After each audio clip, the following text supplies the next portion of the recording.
Rodgers, Allen, Tua, May. Yeah, that was all. In this video, I will be making my AFC East predictions. Last year, the Dolphins had a terrible collapse. I mean, not nearly as bad as the Philadelphia Eagles. The Bills were very inconsistent until their bye week. Then they won five in a row to clinch the division. But of course, lost to their nemesis in the playoffs, the Chiefs. The Jets season ended when Rodgers went down faster than, I won't say it, but I think you can imagine what I'm thinking. The Patriots have not been the same since Brady left. Welcome to the rest of the league, Patriot fans. I'll be starting with the team who I believe will finish last, and it was the same team that finished last year, and that is the New England Patriots. The New England Patriots' key additions were wide receiver KJ Osborne, tight end Austin Hooper, defensive tackle Chukwuma Okafor, bringing back Jacoby Brissett, linebacker Taki Taki, and running back Antonio Gibson, while their key departures were Mac Jones, who was traded to the Jacksonville Jaguars. We had Devontae Parker leave, linebacker Mac Wilson, tight end Mike Gesicki, defensive back Jalen Mills, offensive tackle Trent Brown, defensive back Miles Bryant, and wide receiver Juju Smith-Schuster. And Matthew Judon was traded to the Falcons earlier in the week. I can't say this team has gotten significantly worse or better. I feel the additions were solid replacements of who they lost. Getting Christian Gonzalez back from his season-ending injury last year is big. Jared Mayo is going to have this defense playing tough. Offensively is where I would say have the most question marks. You got the rookie quarterback, but you got a solid insurance policy in Jacoby Brissett, who has been there and done that in this league. And it probably won't get better since Ayuk turned down the Patriots' offer. The Patriots' season does not start easy. You got the Bengals, who I think they'll lose to. You got the Seahawks.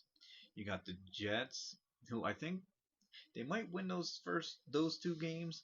You got the Niners, which is probably an L. Dolphins, an L. The Texans, an L. That stretch could bury them. I mean, I could see them pulling out the two wins in the Seahawks and Jets, like I mentioned earlier, which would get them to 2-4. But they can easily go 0-6 as well.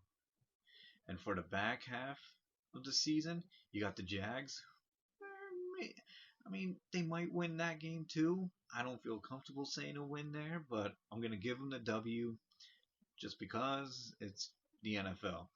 A loss to the Jets, a win to the Titans, a win to the Bears, which that might change too once the season gets going. You got a loss to the Rams, another loss to the Dolphins. You got the Colts, which I could see being an L. Then they got their bye week. They got the Cardinals, which they could win. Also, it's like they could maybe go 0-16, 0-17. I'm still on old school. But you got the Bills, again, a loss. The Chargers, probably another loss. And finishing off with the Bills with a loss. I could see 4 wins in the last 11 games, which would give them 2 more wins than last season. So I'm going to give them a 6-11 record for now, but I don't feel good about it. They might finish what they did last year, maybe worse. But finishing in third, I have the Jets. This is solely based off of if Rodgers is healthy all year. The Jets' key additions are Hassan Reddick, who may not be there much longer. Oh, wait. He isn't. No. He's there. I'm thinking about Matthew Judon. Um, Wide receiver Mike Williams. You got offensive lineman Tyron Smith. Bringing back defensive lineman Solomon Thomas. Quarterback Tyrod Taylor. defensive lineman Javon Kinlaw, and their key departures were Zach Wilson, who was traded to my Denver Broncos. Tyree Cohen went to he's retired. Defensive lineman John Franklin Myers also traded to Denver. Tight end C.J. Uzama and defensive end Bryce Huff. The Jets' schedule is looking like this: 49ers, maybe probably an L. Titans, see that a win.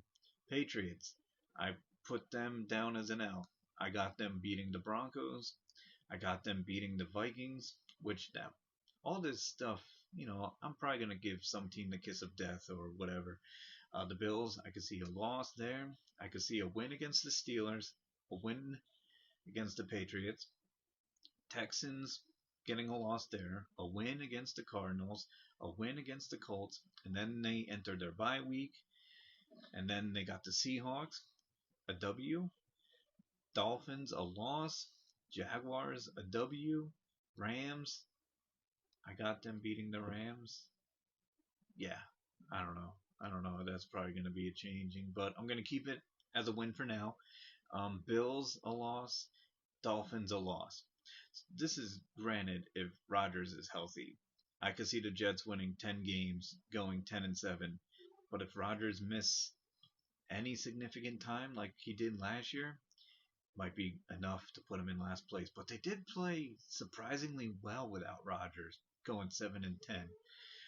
But that would now pretty much mean the next two teams, the Bills and Dolphins, and their quarterbacks go down, drastically changes that division outcome. You could say that for most teams in the NFL, to be fair. The team I believe will finish second is the Buffalo Bills. Key additions: offensive tackle Lionel Collins, wide receiver Curtis Samuel, safety Kareem Jackson. I miss that guy, even though he was kind of he's such an enforcer on a defense. If he's but wide receiver Marquez Valdez Scantling, key departures Stephon Diggs traded to Houston, safety Jordan Poyer, wide receiver Gabriel Davis, defensive lineman Leonard Floyd, center Mitch Morse, and safety Micah Hyde. The Bills for the 2024 season includes the Cardinals, probably a W. Dolphins, I'm giving them the win. The Dolphins the win because it's in Miami in September. You got a win against the Jaguars, a loss to the Ravens, a loss to the Texans, a win against the Jets, a win against the Titans, a win against the Seahawks, and then a win against the Dolphins in Buffalo, a win against the Colts, and then their nemesis, the Chiefs. Chiefs win. Bye week, 49ers, I see the L. Rams, I see a win. Lions, I see a loss. Patriots, a win. Jets, a win. And the Patriots once again in week 18 with a win. I see them winning the last three games, which will put the Bills at 11-6. Of course, they do have a chance to do better than this. I mean, I feel like they've lost so much in the offseason, and I'm not sure if Curtis Samuel can fill the void of Stephon Diggs, but I'll be happy to be proven wrong. I mean, Curtis Samuel is a decent receiver, and having Josh Allen to throw it to him. And the Bills running game. I forgot to write that in the script, but I do like their running backs. So that means the Miami Dolphins will be the division winners in the 2024 season. I mean, they can get better with Chubb coming back from injury. You got Jalen Waddle. Um, just all the weapons and speed that this team brings to the table. They say speed kills. I mean, this team put up 70 on my Broncos, which I didn't want to remind myself about, but it's just how explosive this Miami Dolphins offense can be. So let's bring up the key additions and departures. The additions were safety Jordan Poyer, tight end Jonnu Smith, corner Kendall Fuller, linebacker Jordan Brooks, and center Aaron Brewer. The key departures were defensive tackle Christian Wilkins, which is a big loss in the middle. Xavier Howard, corner. Brandon Jones, safety. And linebacker Andrew Van Ginkel. For fun, let's see how the Dolphins will finish the year since they're already winning the division apparently. You got the Jaguars, probably a W. You got the Bills, W. Seahawks, W. Titans, W. So and the Patriots, W. I see them winning 5 in a row before their bye week, and then they beat the Colts after their bye week, and then they beat the Cardinals after the Colts. Then they lose to the Bills, then they lose to the Rams, then they beat the Raiders, they beat the Patriots, they lose to the Packers, which Tom Grassi is gonna be stoked for his team, man. I mean, I am for. But we'll see what the NFC North predictions look like when that comes out. Jets win. Texans a loss. 49ers they lose. Browns they win. And the Jets they will win. So the Dolphins will finish one game better than the Bills at 12-5. I will say, hopefully they don't collapse like they did last season. Also, they do have the potential to be better this season. They also have to do better against playoff teams. They did not do well last year against teams above 500. That's why they were so low in my power rankings because I value beating teams above 500. So to recap, Dolphins at first place at 12-5, the Bills second at 11-6, third the Jets at 10-7, and the Patriots 6-11. If you disagree, comment down below what the correct division order will be. I wouldn't be surprised if I end up cursing somebody this year. Any given Sunday, am I right? I can't wait for this season. Stay tuned for more predictions in the coming days. I'm Jonathan from Johnside Media. If you like this video, uh, if you like this video, leave a like, comment down below, subscribe, and everyone just have a great day. I'll see you in the next one.